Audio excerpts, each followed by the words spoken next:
एक शांत और सुंदर गांव में रानी लक्ष्मी अपने भव्य महल में रहती थी। रानी के पास एक अमूल्य रत्न था जिसे द रॉयल डायमंड कहा जाता था। ये रत्न केवल रानी और उसके वंशजों के लिए आरक्षित था और इसकी चमक पूरे राज्य में प्रसिद्ध थी। एक अंधेरी रात में चोरों का एक समूह महल में घुस गया। उनका लक्ष्य द रॉयल डायमंड को चुराना था। चोरों ने महल में तोड़फोड़ की और रानी के कक्ष में पहुंच गए। रानी सो रही थी जब चोरों ने उसे जगाया। चोरों ने रानी को धमकाया और द रॉयल डायमंड मांगा।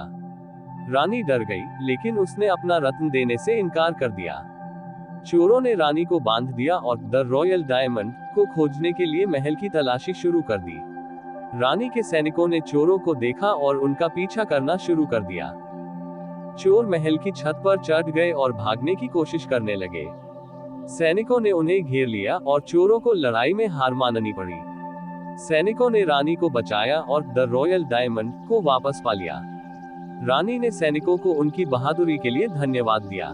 रानी को पता चला कि चोरों के पीछे एक रहस्यमय जादूगर था जो द रॉयल डायमंड की शक्ति का उपयोग करके राज्य पर कब्जा करना चाहता था। रानी और जादूगर के बीच एक भयंकर युद्ध हुआ।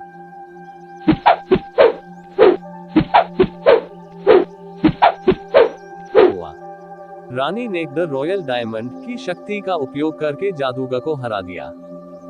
रानी लक्ष्मी ने जादूगर को हरा दिया, लेकिन उसे जल्द ही पता चला कि कहानी का यह अंत नहीं है। जादूगर के पास एक गुप्त तहखाना था जिसे रानी के जासूसों ने खोज निकाला था। तहखाने के अंदर उन्होंने एक प्राचीन किताब और एक अजीब हरे रंग का क्रिस्टल पाया।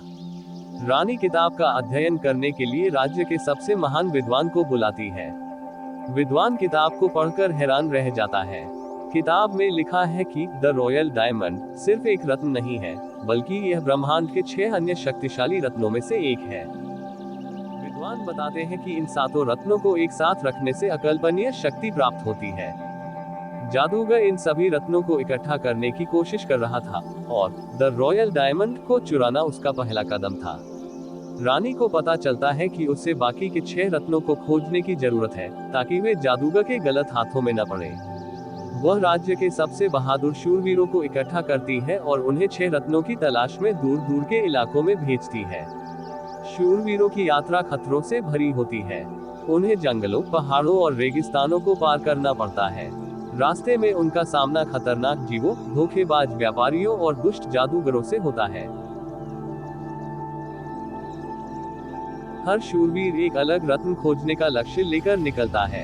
एक शूरवीर को एक जल परी की सहायता से समुद्र के नीचे छिपे नीले रत्न को ढूंढना होता है। दूसरा शूरवीर एक ज्वालामुखी के अंदर छिपे लाल रत्न को प्राप्त करने के लिए अग्नि परीक्षा से गुजरता है। कई महीनों की यात्रा और कठिन लड़ाइयों के बाद सभी शूरवीर रत्नों को वापस लाने में सफल हो जाते हैं। रानी लक्ष्मी 7 रत्नों को एक साथ रखती है और महल में एक अविश्वसनीय चमक भर जाती है। अचानक कमरे में एक दरार खुल जाती है और जादूगर, जो किसी तरह से बच निकला था, प्रकट होता है। वह रानी से रत्न मांगता है और उन्हें धमकाता है कि अगर वह रत्न नहीं देगी तो वह राज्य को नष्ट कर देगा। रानी जादूगर से डरती नहीं है। वह जानती है कि 7 रत्नों की शक्ति अब उसके पास है। रानी रत्नों की शक्ति का उपयोग करके जादूगर को एक बार फिर से हरा देती है और उसे हमेशा के लिए अंधेरे में कैद कर देती है। राज्य में एक बार फिर से शांति स्थापित हो जाती है। रानी लक्ष्मी 7 रत्नों की रक्षक बन जाती है और यह सुनिश्चित करती है कि उनकी शक्ति का उपयोग केवल अच्छे के लिए किया जाए।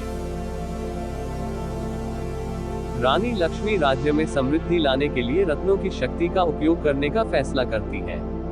वह सूखे से जूझ रहे इलाकों में पानी लाने, बीमारियों को ठीक करने और लोगों के जीवन को बेहतर बनाने के लिए रत्नों की शक्ति का उपयोग करती है।